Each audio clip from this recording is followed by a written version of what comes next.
So according to David Schwartz on Twitter, about the only reason to oppose the AMM amendment is if you don't want the XRP ledger to grow. That would be rational if you thought the XRPL was currently too broken and couldn't handle it. I don't believe either of those things. And I agree, it was built to be a value exchange. Automated market makers, I think, will help improve that liquidity because they can capture a long tail of assets better than technologies like order books can.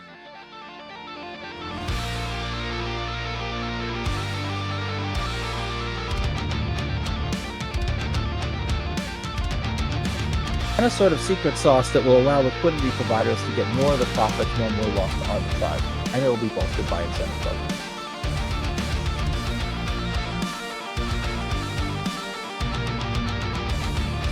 The value proposition of XRP is that it has these liquidity pools. Automated market makers on the XRP ledger could be a game changer, uniquely positioning it to leapfrog other DEXs. The XRP ledger is poised to become an ecosystem of cooperatively interconnected XRPL protocol chains. Welcome to the DeFi Standard, and this is Mickey B. Fresh. Ladies and gentlemen, XRP community, it's time to set a new standard and to amplify the heartbeat of our digital economy, and it all starts with one game-changing amendment. Liquidity is the lifeblood of crypto.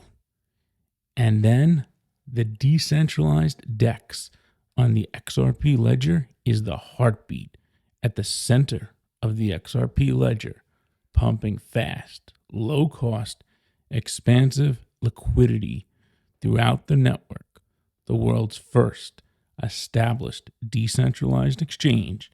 So David Schwartz recently commented on Twitter regarding the amendment voting process from the UNL Validators regarding XLS 30D amendment. He says, in general, validators shouldn't vote yes individually. The community should make a decision, and then validators should nearly all vote yes when they believe the community is on board and enough nodes support the change. So that is very interesting right there, because we have 35 UNL validators and they represent the community. And I think it's important that the community knows that and the validators know that as well. Then he goes on to say, the amendment voting process is intended to coordinate activation and prevent activation if a problem is discovered. It's really not supposed to be a governance mechanism. In my opinion, David Schwartz's opinion, validators should generally vote what they think the community has agreed on and not what they think is best. I think it's pretty overwhelming. The community is for the automated market maker. I mean, this is a no-brainer. The amount of benefits, and I think that hasn't been highlighted enough in a lot of these discussions because I just don't think the knowledge level is there.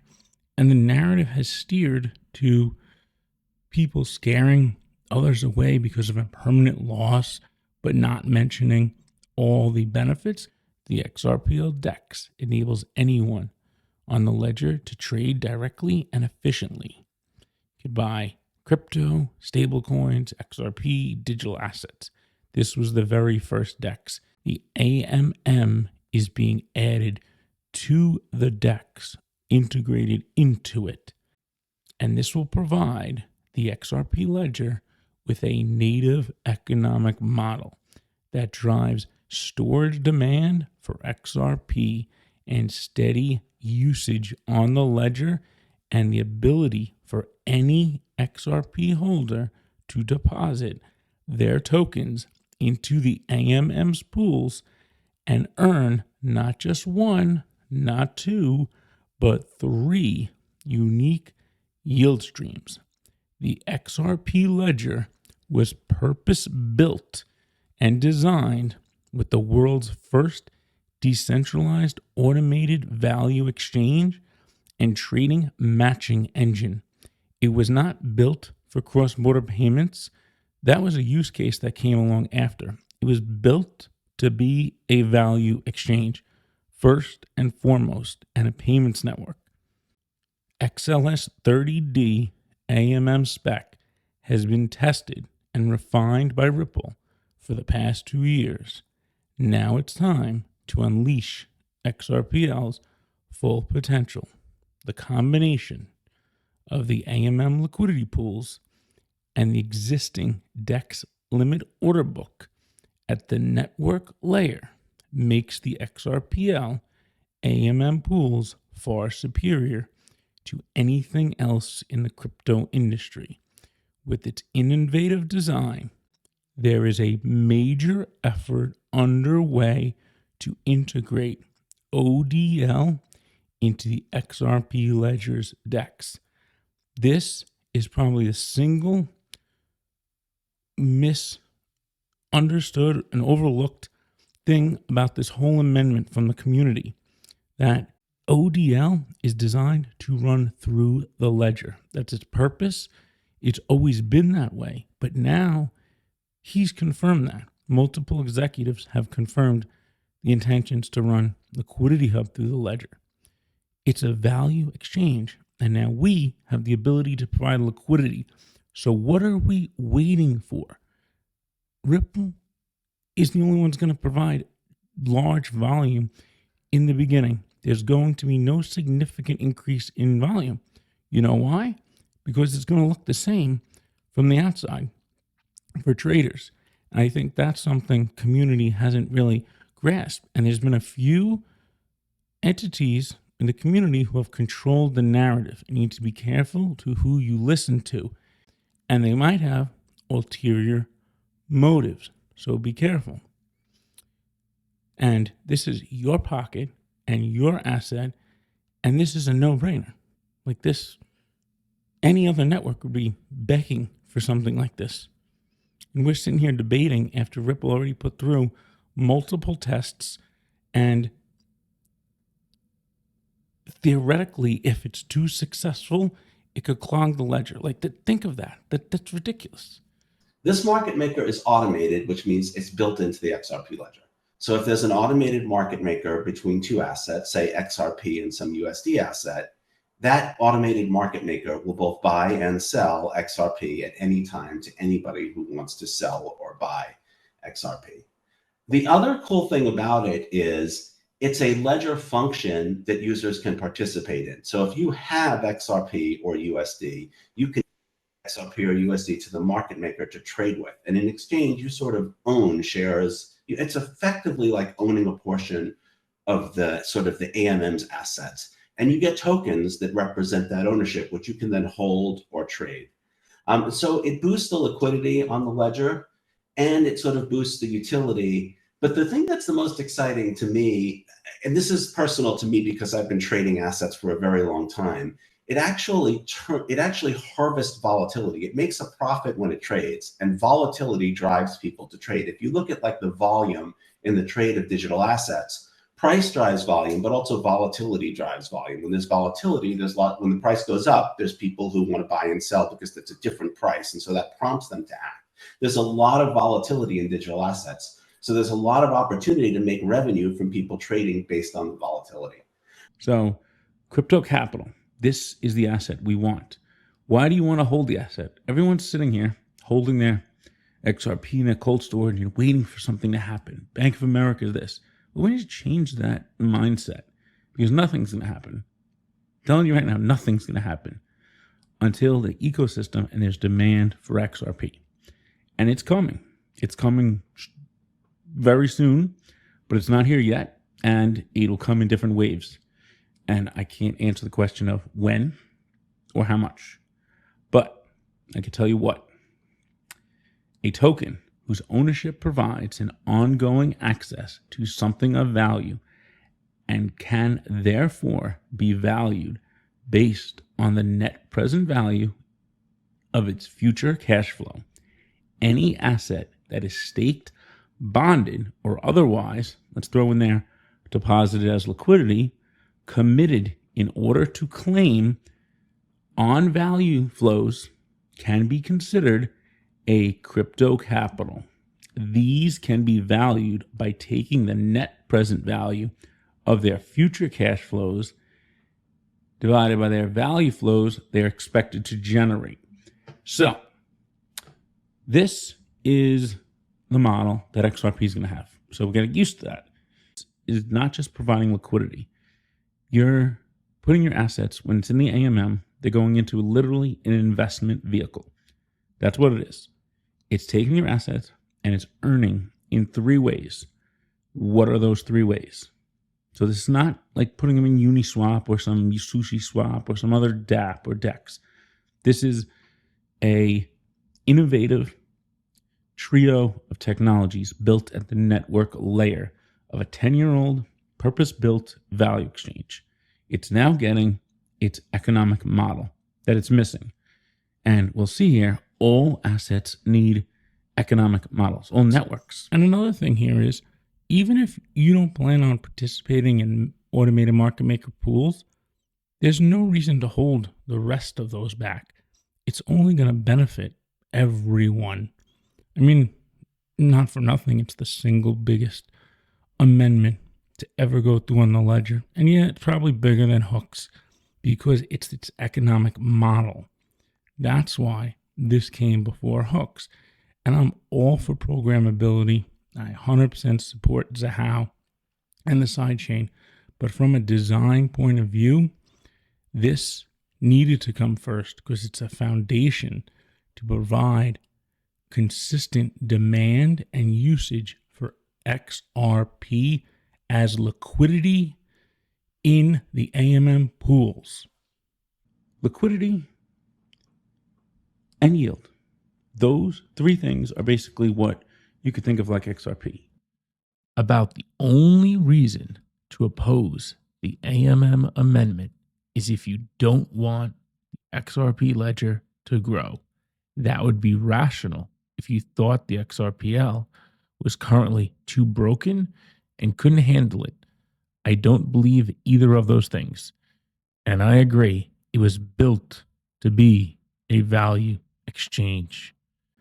So basically he's saying, when amendments, there's this much effort put into them over 2 years period that are this monumental, that are built to work with the existing technologies and core protocols.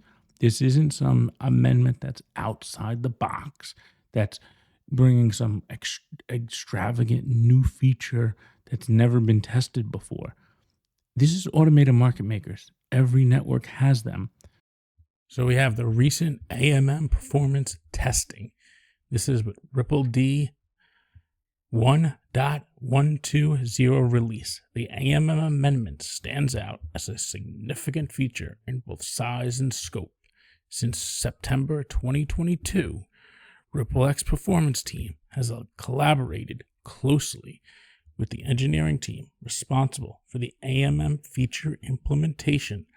This report represents a thorough overview of our testing approach, findings, and key takeaways. Based on our analysis, we're confident that activating the AMM amendment will not negatively impact the network's consensus performance or its ability to process other transactions. That's straight from Ripple. They've been working on this for well over 2 years.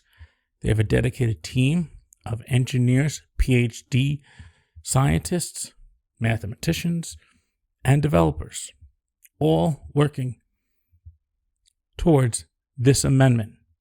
This isn't just a random few open source developers, and they put together a full-scale test environment and showed there will be no negative impact on the DEX,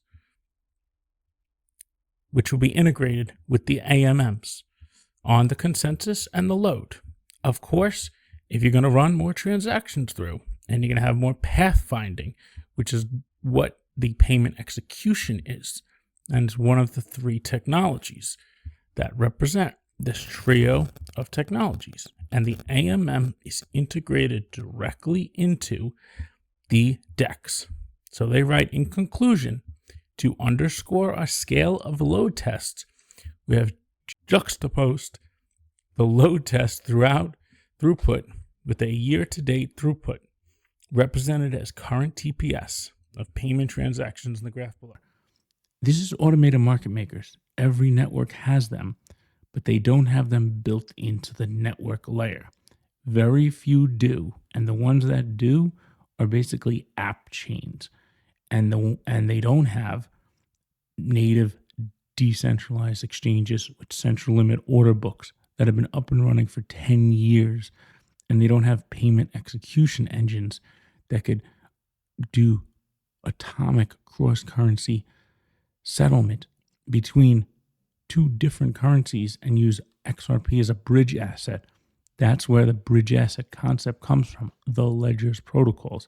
They also don't have pathfinding, where you could draw down multiple different order books and now integrate the AMM to hop through different pools. So it'll draw down XRP BTC if it has to, XRP USD, and it'll go from these different pools and it natively routes that. Of course, the more multi-hop routing takes more space up in the ledger, but there's been a significant testing done, and I'll post the blog below along with the testing, which RippleX put together the environment. So no, it's not something a dev could replicate on their own. It's a full-scale testing environment with over 100,000 accounts, and they simulated all of this. It's an AMM. It's built to be a value exchange. These are things that we want the UNL validators to make sure they're putting through amendments that are best for the community. But at some point here, we don't want to delay just for the sense of going through every little discussion and narrative of what should theoretically be. This is too important to take up the time that we've waited this long, and we're on the brink of falling behind. We need to get going. And anyone who's running a project should be voting yes. There's no excuse. Like he said here, the only reason to oppose the AMM amendment is if you don't want the XRPL to grow. If you're afraid of it being too successful, and there's been some tweets online, be careful, because people have ulterior motives. Either they don't own XRP and they just want to talk about it, like certain people, and others have other motives for whatever reason. I don't know. But something that's so beneficial that provides yield in your pocket, what other amendment, what other announcement, what other thing has ever offered you the ability to earn native yield in a non-custodial way with your XRP? Nada. Nothing. Ever. What about 3 ways to do that? And it's not even just about earning from the AMM pools. It's the ancillary products, dApps, and protocols that will be built off of these AMM pools. I'm going to go quickly describe it. Because of the AMM pools, the liquidity token is the most important component of that to create composability. So instead of being just an opportunity cost that you're locking your XRP up, you receive this share in the AMM pools. And yes, it's a share. It's an ownership in the AMM pools. And like the CFA Institute said, the long-term strategic view in their eyes is owning a share in the network. Forget whatever SEC and Gensler and all that. This is a new asset class. And these are platform and network economies. If you do not build the network as a network economy, it will not compete with the other networks.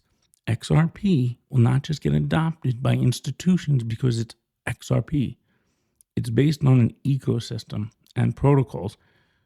The benefit for us here is that Ripple has put all the time, the effort, the money, the XRP into building RippleNet.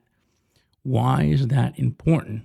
It's very important for this right now, is because that will allow massive volume to run through the AMM pools. If you don't have volume running through the pools, there's no point in providing liquidity for it. This is the chicken and the egg that David Schwartz has talked about, that you've probably all heard before. How do you get liquidity and payment volume simultaneously? Well, this is how you do it. They chose to go the institutional route and subsidize that way and incentivize all the enterprise payments, because that's probably the best way that you're going to see real volume, not just spec trading volume and noise traders. Now that will be there, but that's what Uniswap has. That's what SushiSwap only has. Now we're going to have real payment volume for use case. It's in the real world, cross-border payments. But the goal has always been, how do we find that organic liquidity to match it? And the natural liquidity, it's on ledger. So instead of subsidizing and paying market makers anymore, the rewards are going to all come back to the network. So on top of these three rewards, David Schwartz said it will be bolstered by rewards programs. We could think logically, well, there's no need to incentivize liquidity on professional market makers on ODL and many of these corridors, that could start coming back to the ledger. Something I've been saying for 2 years. Bob Ways recently said, incentivizing liquidity. So yes, the ledger is absolutely for retail just as much as institutional. That's why it's damaging when that narrative is out there. But I think once this AMM is out there and people see what it's capable of doing, because Ripple can provide the payment volume, and then we know of Prisma, which is their proprietary intelligent liquidity router. So there could be like virtual pools or interledger connectors, let's call them, because that's what RippleNet is built on, is interledger. And interledger connectors can have accounts on two networks and hold both assets. They could tap down into the liquidity on the underlying blockchain, the XRP ledger, to tap into the liquidity. Now, the one thing that still needs to be accomplished is a array of premium stablecoins issued on the XRP ledger and decentralized blue chip crypto assets brought over. So those two things still have to happen. So this isn't going to be some jump off as soon as the amendment goes live. And secondly, the trading and transactional side, as a community, we need to shift to the supply side. David Schwartz, ever since he said it to King Solomon in that interview, when he asked him, he goes, yeah, the liquidity, that's great, but I'm more interested in the supply side, because that's what earns everyone who has XRP the ability to earn yield. And even if you're not thinking about going in the pools, there will be ancillary lending and borrowing next to it because of that. Because people are going to want to borrow against their liquidity tokens, which are guaranteed by the ledger. That opens up the other side of the market. People to lend their XRP and their stable coins in a secured, decentralized, low-risk manner. We could even see it's like a money market built into the ledger as another amendment, as a programmable feature. This is the benefits of having programmability at the ledger. You build the core primitives into this foundation, and that's probably the right way to build DeFi.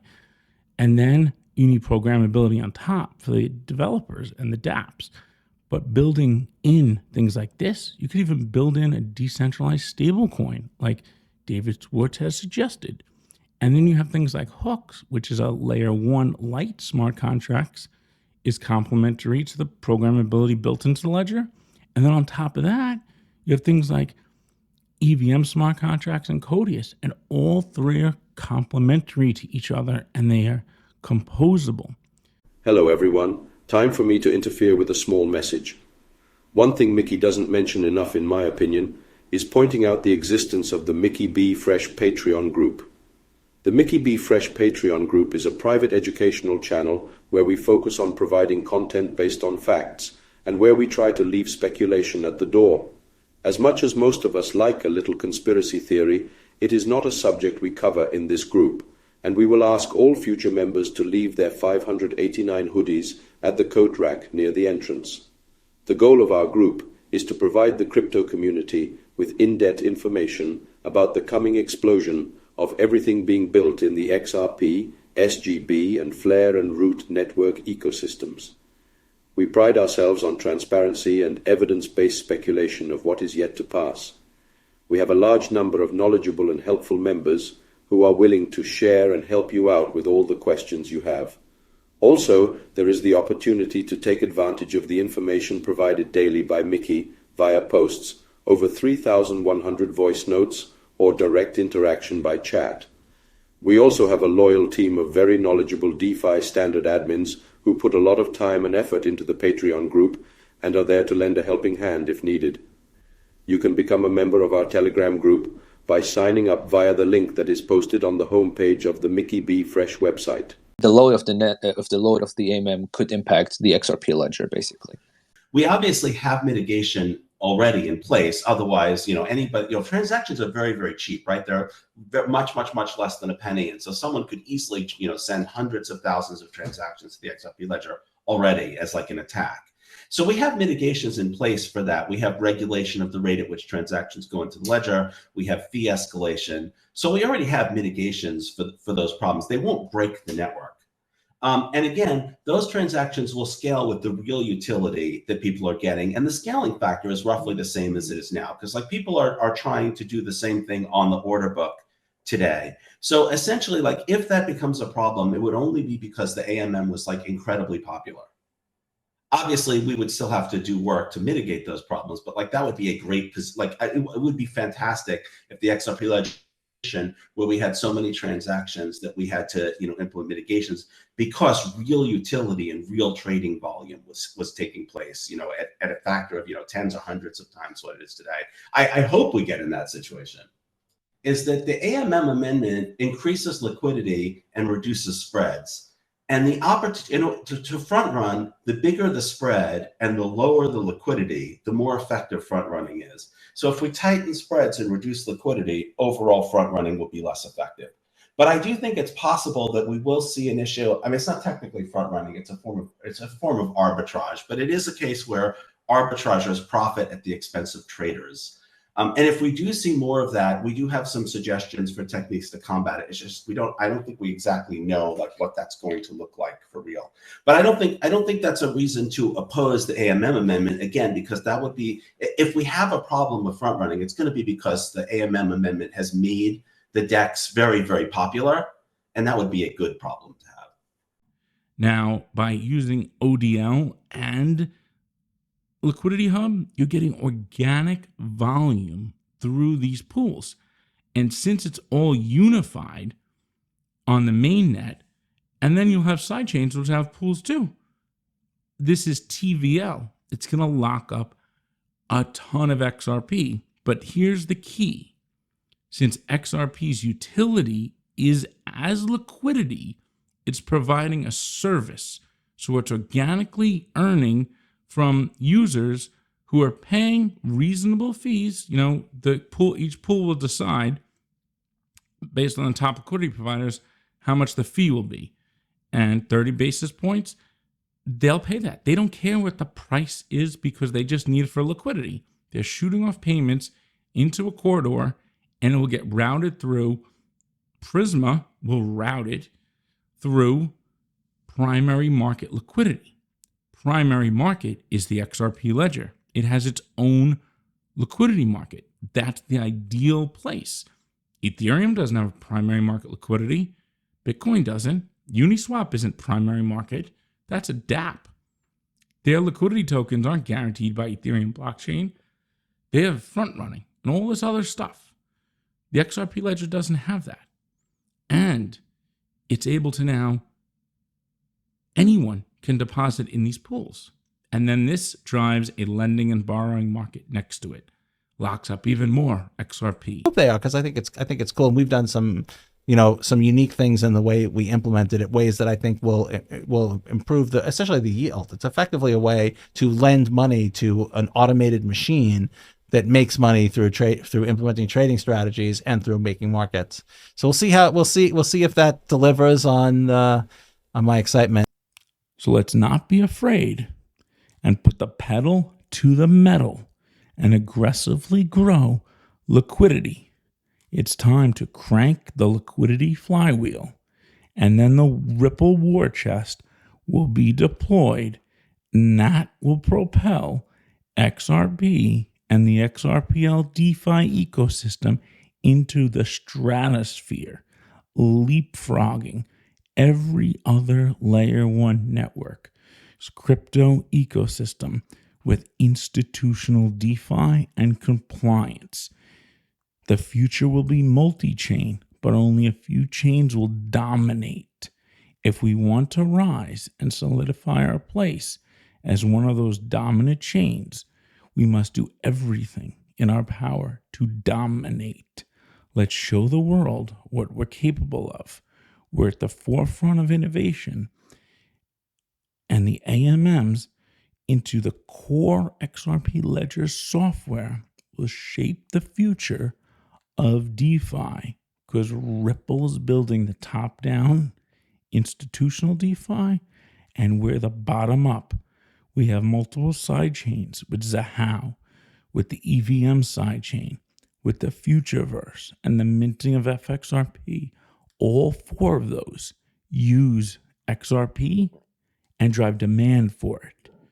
That's important, driving demand. So it's not just the AMMs, and we're going to focus on some of those others like Zahao, which is going to burn XRP and have a huge ecosystem by adding programmability to the XRP Ledger protocol. Super excited about it. The EVM chain is a sleeping giant. The Futureverse is going to be the open metaverse and is a partnership of 9 different companies rolled up with Ripple X, and XRP is the base gas token. And then we got the minting of FXRP on Flare, which is coming in the near future.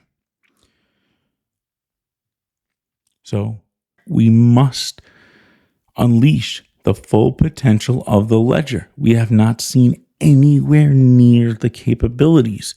So join us in supporting the XRPL amendment, XLS30D, and make it known to all these validators that this is a monumental amendment that will empower XRP holders to earn triple yield streams by providing liquidity to AMM pools.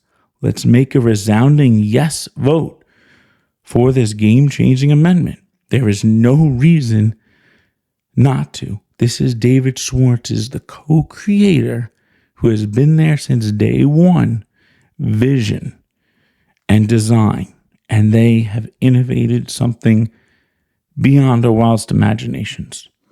And I know it's hard to see that. It's complex, but understand the basics of what it's capable of. And every single bank and asset manager has teams of 20 to 500 people working on tokenization. And we are tokenizing the liquidity. That's what the LP token is, tokenizing the liquidity. This is our time, XRP community. Let's show our support for the AMM amendment and propel XRPL to new heights. It's our moment to shine, and let's make it count. Let's show the world why the community is referred to as the XRP Army, and mobilize awareness to create the deepest pools of liquidity the financial world has ever seen. And that is absolutely possible. We could see billions and billions just get pulled off these centralized exchanges and into these pools as more and more volume pumps through them from ODL and other use cases too. And as that comes about, the platform that's there waiting for all this institutional money to come in, it will flow to where it is able to flow. But we don't need to take over JPM. We don't need to capture the whole CBDC market.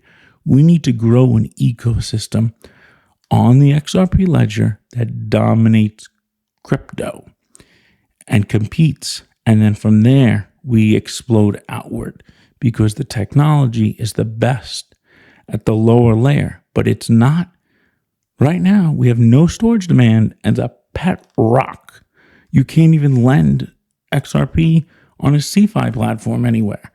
There's no utility really on the ledger at all. So we need to be realistic. This is it. ODL running payments through has not driven the price, and it won't drive the price.